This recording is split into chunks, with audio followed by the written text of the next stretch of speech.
మీ business ఏదైనా మీ ఊర్లో promotion చేయాలంటే అది సుమన్ టీవీతోనే సాధ్యం. ఇప్పుడే సంప్రదించండి. సార్ ఉత్సవాలనైతే చాలా గ్రాండ్‌గా జరిపి ప్రజలందరికీ చూపించాలనుకుంటున్నాం.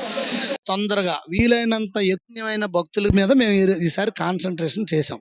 భక్తులకి ఎక్కువ దూరం నుండి నడిపించడం, ట్రాఫిక్ ఆంక్షలు లేకుండా ఆలయం దగ్గరకి ఇక్కడే 250 మీటర్స్‌లో మేము ఏర్పాట్లు చేసాం. అలాగే టాయిలెట్ ఫెసిలిటీస్ గానీ, డ్రింకింగ్ వాటర్ ఫెసిలిటీస్ గానీ, భోజన వసతులు ఇవన్నీ ఏర్పాట్లు ఎక్కడికక్కడే చేసాం. క్యూ లైన్స్ కూడా చాలా ఫాస్ట్‌గా దర్శనం అయ్యే విధంగా ఏర్పాట్లు చేసాం.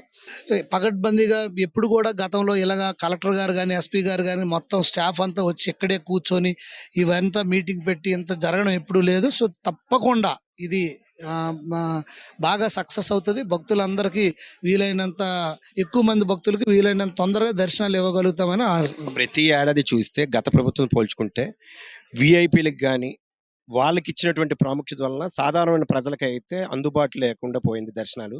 ఇప్పుడు మీ ప్రభుత్వంలో మీరు చేసినటువంటి ఇప్పుడు మేము ఫ్రీ పాసెస్ తీసేసాం. No VIP, no VVIP, nothing.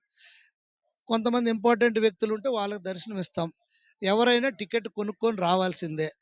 So, ఇంకెవరు పడితే వాళ్ళు తీసుకొని రాకుండా ఉండడానికి కలెక్టర్ గారు, ఎస్పీ గారు గేట్ దగ్గర ఉంటామని ముందే నుండే చెప్తున్నారు. సో, మేము పొలిటికల్‌గా మేము అసలు ఇంటర్ఫిరెన్స్ లేదు. నేను కూడా నా పాస్ కూడా నేను కొనుక్కొని వెళ్ళడానికి సిద్ధమైపోయాను. ఈ రోజుకి కూడా నేను పాసులు తీసుకోలేదు ఇంకా. ఈవినింగ్ ఏదో ఇస్తామన్నారు, ఇస్తే తీసుకోవడం, లేకపోతే అది కూడా లేదు. నిన్న ఈవెన్ కల్చరల్ యాక్టివిటీస్ కూడా మేము పాసులు తీసుకోలేదు. అలాగా వెళ్ళి దర్శనం ఎవరికి కావాలన్నా డబ్బులు తీసుకోవడం. నాకు తెలిసి ఫ్యూచర్‌లో ఫ్రీ దర్శనంకే అందరూ వెళ్తారు. ఎందుకంటే అంత ఫాస్ట్‌గా చేయించడానికి మా ప్రణాళికలు సిద్ధం చేసాం.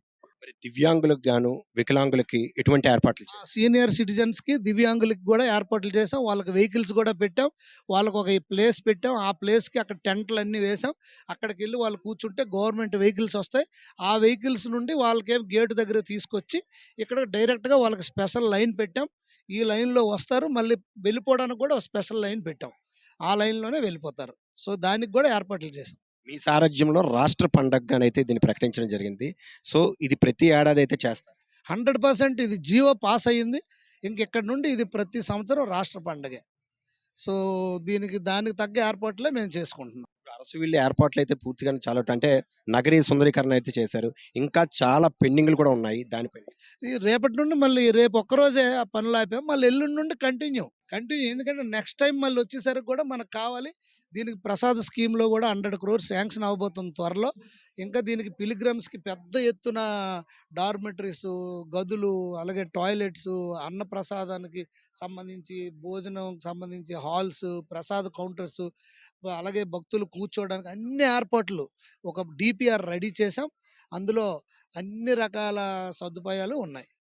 తిరుపతి సింహాచలం లాగా మళ్ళీ మన అరసవిల్లి అయితే ఖచ్చితంగా డెవలప్ అవుతుంది.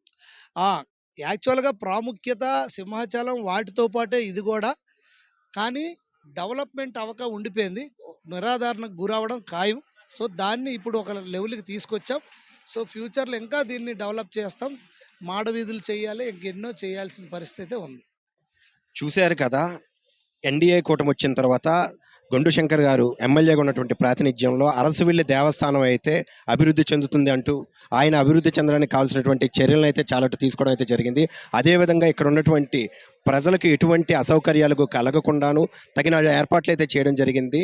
అదేవిధంగా రేపు వచ్చినటువంటి భక్తులకు కూడాను ఎటువంటి అసౌకర్యాలు జరగకుండాను ప్రతి దగ్గర కూడా సమాచార కేంద్రాలను అయితే ఏర్పాటు చేయడం జరిగింది. చూస్తూనే ఉండండి సుమన్ టీవీ.